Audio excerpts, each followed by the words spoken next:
Seville sizzles. Jamaican superstar dominates the track to win gold in the men's 100 meters at the 2025 World Championships.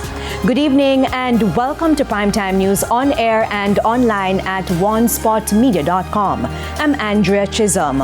Also this evening, why are citizens not interested in the political process? Stakeholders discuss voter apathy.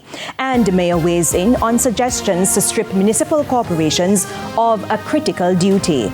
There's also sports and weather in this newscast, so stay with us. Details right after this break.